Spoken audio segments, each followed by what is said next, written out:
5:26 a.m. That's when I saw it. His phone buzzed on the kitchen counter. One text lighting up the whole room and my whole life all at once. "I'm wearing the red dress today. I doubt you'll be able to take your eyes off me." It was like somebody had slammed the brakes on the last 18 years of my life.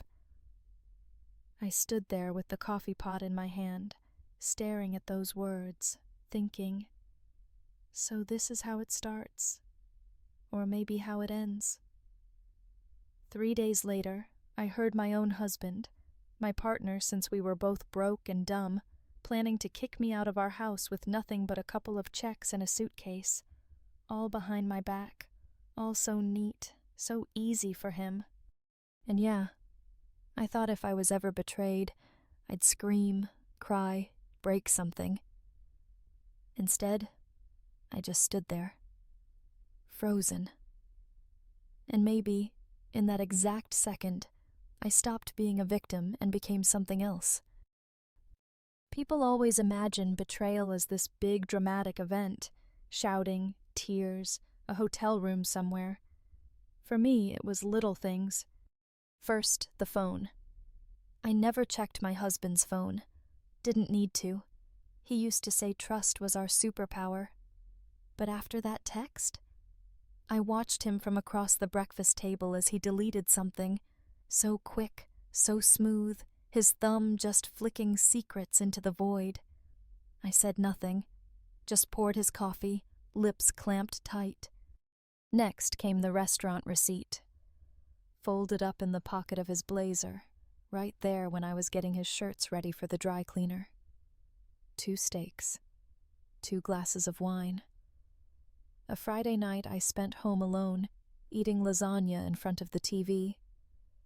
I held that slip in the laundry room, my hand shaking, and all I could picture was him with someone else, smiling, talking soft, holding a glass like he used to hold me. He caught me with it. He just said, "You're always so thoughtful." Like nothing was wrong. Like I was the maid and he was the guest of honor. That night, he slept with his back to me, phone tucked under his pillow.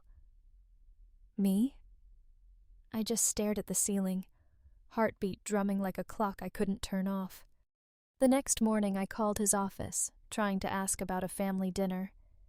His assistant, Kelsey, her voice all sugar but with a little knife underneath, picked up. "Oh, hi, Madison. Carter's in a meeting. I'll let him know you called." Just like that. He's probably tied up all evening.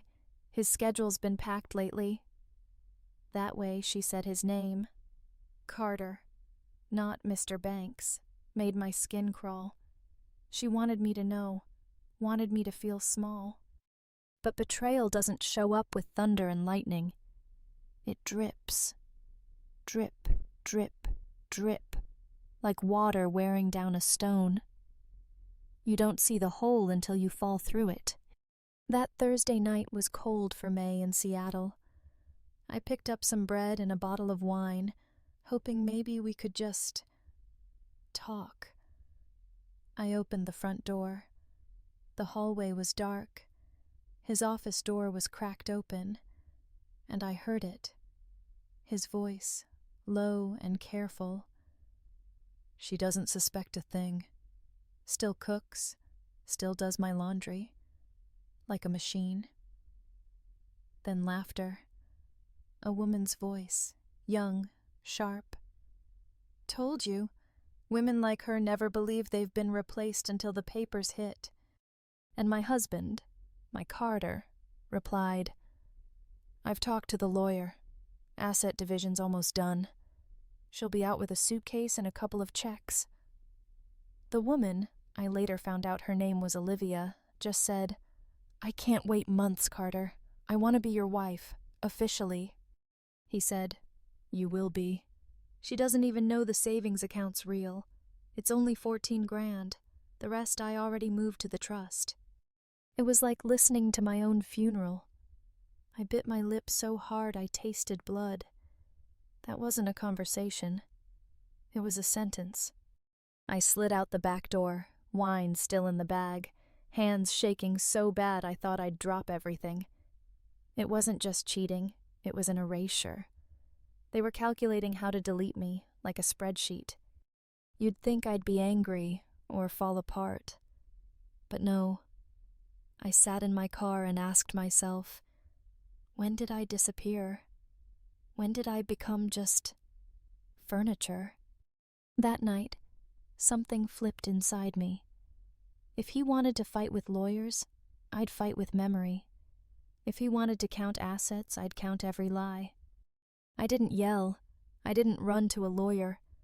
I got out a notebook and started recording every word, every look, every slip-up. Because if my marriage was a performance, I was about to write the last act. Carter always left the house Mondays, Wednesdays, Fridays at 6:40 a.m., said he had early meetings. But from the upstairs window, I saw he always stopped at a little coffee shop near downtown. The only person from his firm I'd ever seen there? Alex Mitchell. The quiet co-founder, the guy who always hung at the edge of company Christmas parties, barely talking to anyone. Every Tuesday and Thursday, Alex showed up at the coffee shop, same seat, always alone. So I started showing up too, sat at another table, fake laptop out, doing yoga studio bookkeeping. The third time, I walked over, casual. Mr. Mitchell, I'm Madison, Carter's wife. He looked surprised, but not annoyed. He said, "Have a seat. I'm guessing this isn't a coincidence." I told him everything, the late calls, the secret trust, the plan to leave me with nothing. I didn't ask for sympathy. I wanted an ally. He listened, then slid an envelope across the table. Inside, emails, financial reports, proof Carter was funneling money out of the company, not just cheating on me, but on Alex too. Alex said, "I can help, but we have to be careful. Carter thinks he's clever. That's his weakness." From that day, I played a new part. At home, I was the quiet wife, dinners, smiles, acting like nothing was wrong. At night, I was a detective. I cracked Carter's new computer password, his mom's cat's birthday, plus the first 3 letters of Olivia's name.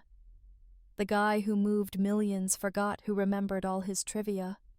Inside, folders full of financial files. I took pictures, moved them to an encrypted drive, deleted my tracks.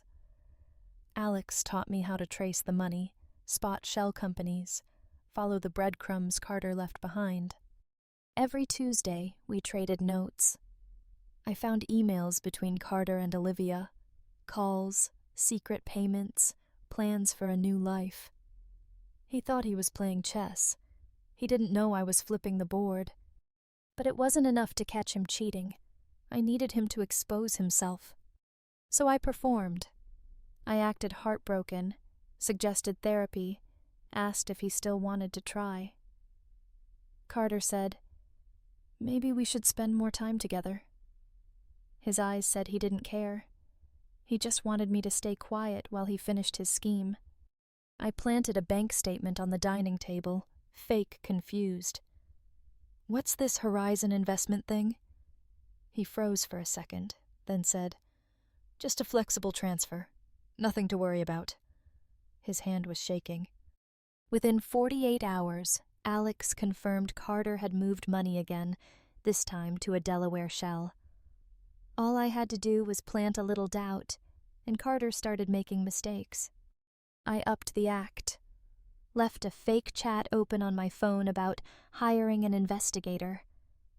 Carter saw it, panicked, called his lawyer at 2 a.m. Olivia started showing up at his company as a consultant. The more she inserted herself, the easier it was to find the paper trail. I even encouraged Carter. "Why not let Olivia help more? You're so stressed." He took the bait. He thought I was so desperate to save the marriage, I wouldn't see the train coming. Then right on cue, Carter filed for divorce. He sent me a settlement, 6 weeks to move out, a little money, and I had to waive any claim to his business assets. He said, "I want this to be smooth and civilized, as long as you don't make it difficult." He really thought I'd just roll over. I hired Tom Avery, an attorney so old school Carter would think he was safe as houses. Tom was just a decoy. My real lawyer, Claire Reynolds, was a shark in glasses. By the time we went to court, we had every file, every dollar traced. Court day. I wore a pale blue dress, no makeup, hair pulled back. I looked tired, small, perfect. Tom bumbled around, dropping papers. Carter's lawyer, a real corporate type named Marissa, smirked the whole time. Marissa said, "Madison will get a small portion of property, agree not to pursue the company, and forfeit future claims." I pretended to choke up. "I don't want anything. I just want him to focus on work." Carter almost smiled. He really did think he'd won. Then Claire started in. Every document I signed had a clause. Carter kept the house. If the funds used were lawful, I got a lower settlement if property values were fairly audited, and if any asset was acquired illegally, I could claim everything. Then came the bomb. Evidence of offshore accounts, fake payroll, shell companies, emails from Carter and Olivia planning to erase financial trails before the court date. Carter's face went white. Alex walked into the courtroom, handed over a file. "These are company funds Carter stole." The board suspended him on the spot. Security came and escorted him out. Olivia called his phone. No one picked up. Within a week, she lost her job, got blacklisted from every company that mattered. And me? The court froze all assets, gave me the house, the shares, the money Carter tried to hide. Over $1 million. Carter lost everything, his job, his reputation, even Olivia dumped him. As Carter left the courthouse, empty briefcase, suit wrinkled, no one looking him in the eye, I didn't feel joy. I just felt done, like the chapter finally closed. So was it justice or just payback? You tell me.